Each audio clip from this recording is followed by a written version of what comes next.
చూస్ country delight, live better. ఇప్పుడే country delight యాప్ని download చేసుకోండి.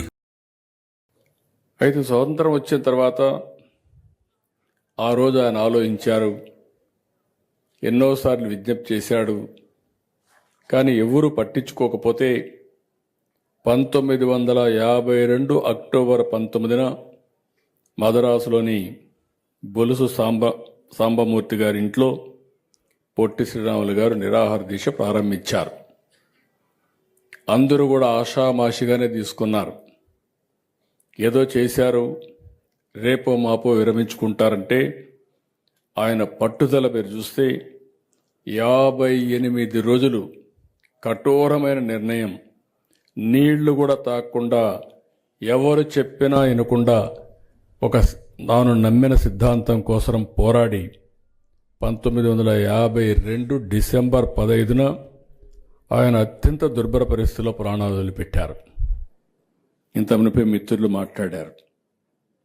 అంతవరకు గుర్తింపు ఇవ్వనటువంటి తెలుగు జాతి అది జరిగిన తర్వాత ఆ రోజు ఉప్పెనగా ముందుకు రావడం, రాష్ట్రం అంతా రగిలిపోవడం, అక్కడ కూడా అంత మునుపు ఎడాపెడామోకంగా ఉన్న అందరూ కూడా ఒక త్రాటి మీదకి రావడం, దానివల్ల అంతవరకు ప్రధానమంత్రి ఆనాటి నెహ్రూ ఏమీ పట్టించుకోకుండా ఉంటే విధి లేని పరిస్థితిలో, తప్పని పరిస్థితిలో ఆంధ్రప్రదేశ్ తెలుగు రాష్ట్రాన్ని ఒకటి ఇస్తామని 1952 డిసెంబర్ 19 ప్రకటించారు. ఇది ఆయన సాధించిన ఘన విజయం. ఇందుకోసం 53 ఫిబ్రవరిన 7వ తారీఖున కైలాసనాథ్ వాంచు కమిటీని వేశారు. ఆ కమిటీ ప్రకారం 1953 అక్టోబర్ 1న ఆంధ్ర రాష్ట్రం ఏర్పాటు చేస్తున్నట్లు ప్రకటన చేశారు.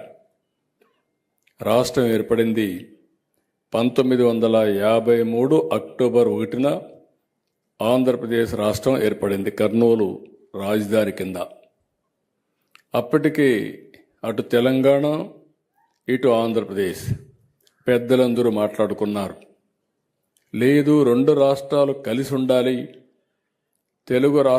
తెలుగు జాతి యొక్క సమైక్యత కాపాడాలని అప్పట్లోనే మాట్లాడుకుని నవంబర్ 1వ తారీఖున 1954లో ప్రత్యేక రాష్ట్రం అవతరించింది. అంటే మొదటి రాష్ట్రం అక్టోబర్ 1, రెండో రాష్ట్రం నవంబర్ 1. మళ్ళీ 50 సంవత్సరాలు కలిసి ఉన్నాం. 2014 60 సంవత్సరాల దగ్గర. మళ్ళీ మీరు ఒకసారి చూస్తే జూన్ 2వ తారీఖున 2 రాష్ట్రాలుగా తెలుగు జాతికి వచ్చే పరిస్థితి వచ్చాయి. కొంతమంది రాజకీయం చేసేవాళ్ళు చేస్తానే ఉంటారు. దీని మీద చర్చ జరిగింది. జూన్ 4వ తారీఖున పెట్టాలనా, లేదంటే నవంబర్ 1 పెట్టాలనా, లేదంటే అక్టోబర్ 1 పెట్టాలనా అని ఆలోచించినప్పుడు నాకు అనిపించింది ఆయన చేసింది సాక్రిఫైస్.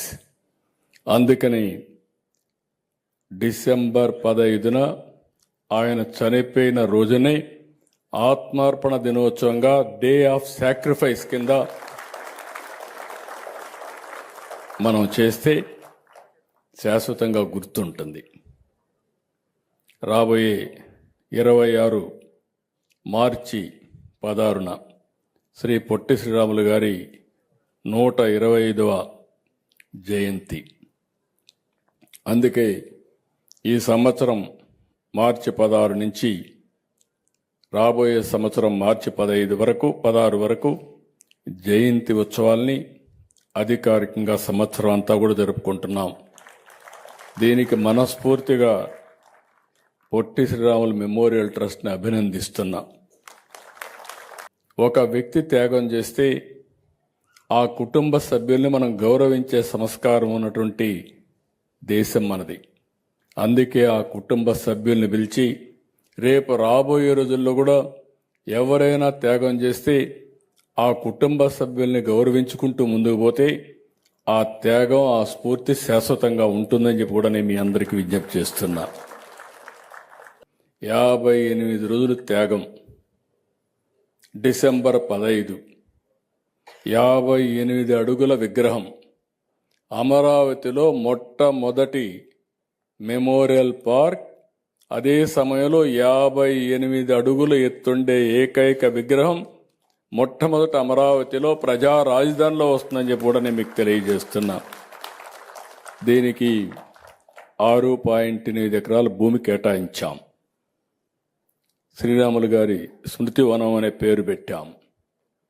జీవిత విశేషాలు, ఆయన చేసిన త్యాగం ఏ విధంగా భావితరాలకు స్ఫూర్తిదాయకంగా ఉండాలనో అవన్నీ కూడా గుర్తుండే విధంగా మనం ముందుకు తీసుకెళ్తాం. ఈరోజు మీరు ఒకసారి చూస్తే ఎంతోమంది ఎన్నో మాటలు మాట్లాడతారు, కానీ పొట్టి శ్రీరాములకి గుర్తింపు తెచ్చిన పార్టీ, మొట్టమొదటిగా గుర్తింపు తెచ్చిన నాయకుడు నందమూరి తారక రామారావు గారు. ఆయన మీరు చూస్తే ఆ రోజుట్లోనే 85లో తెలుగు యూనివర్సిటీకి తెలుగు రాష్ట్రం కోసం త్యాగం చేసిన వ్యక్తి కాబట్టి పొట్టి శ్రీరాములు పేరు పెట్టి పొట్టి శ్రీరాములు తెలుగు యూనివర్సిటీ అని పెట్టి ఆయన గుర్తించిన మొదటి వ్యక్తి నందమూరి తారక రామారావు గారని చెప్పి కూడా నేను మీకు తెలియజేస్తున్నా. ఆ తర్వాత నేను వచ్చిన తర్వాత మార్చి 10, 2003 ఆ రోజు ఆలోచిస్తే ఆయన పుట్టిన జిల్లా నెల్లూరు జిల్లా. అందుకని నెల్లూరు జిల్లాకి పొట్టి శ్రీరాములు నెల్లూరు జిల్లాగా నామకరణం చేసి గవర్నమెంట్ ఆఫ్ ఇండియాకి పంపించాం. అది 2008లో వాళ్ళు నోటిఫై చేసి పంపించారు. ఈ రెండు కూడా ప్రధానమైన నిర్ణయాలు మనం తీసుకుని మనం ముందుకు పోయే పరిస్థితికి వచ్చాం.